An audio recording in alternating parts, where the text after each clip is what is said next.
of birds they've shot, of crazy risks they've run. But never did fishermen tell a tale so tall by half a mile as Grandpa Walcott told that night in the smokeroom on the Kyle. With backy smoke from 20 pipes, the atmosphere was blue. There was many a, "Have another, boy," and "Don't mind if I do," when somebody suggested that each in turn should spin a yarn about some circumstance he'd personally been in. The tales are told of barrels bent to shoot around the cliff, of men thought out and brought to life who had been frozen stiff, of bark pots carried off by flies, of pathways chopped through fog, of Woodman Bill who barefoot kicked the knots from a 12-inch log. The loud applause got louder when Uncle Mickey Shea told of the big potato he growed in Gander Bay. Too big to roll through the cellar door, it lay at rest nearby, until one rainy autumn night, the pig drowned in its eye. Meanwhile, in the corner, his gray head slightly bowed, sat Grandpa Walcott, 83, the oldest of the crowd.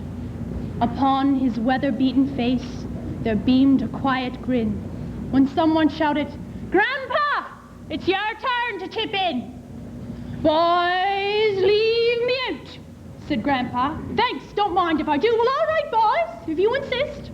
I'll tell you one that's true.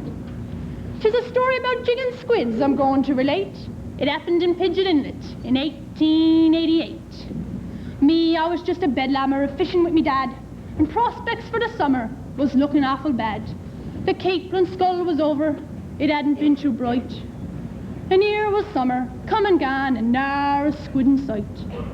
Day after day we searched for bait from dark till early dawn. We dug up clams and cockahens till even these was gone, but still no squids. So in despair we give it up for good. We took our gear ashore and went to cutting firewood. One day, while we was in the woods with all the other men, and wondering if we'd ever see another squid again, Father broke his axe that day, so we was the first ones out. And as we neared the land wash, we heard the women shout, "Come here, boys, the squids is in!" We jumped aboard our boat and hurried out the harbour down the crow float. But soon our keel begun to scrunch like scraping over squids. "Father," says I, "we've run aground." "Me son," says he, "that's squids."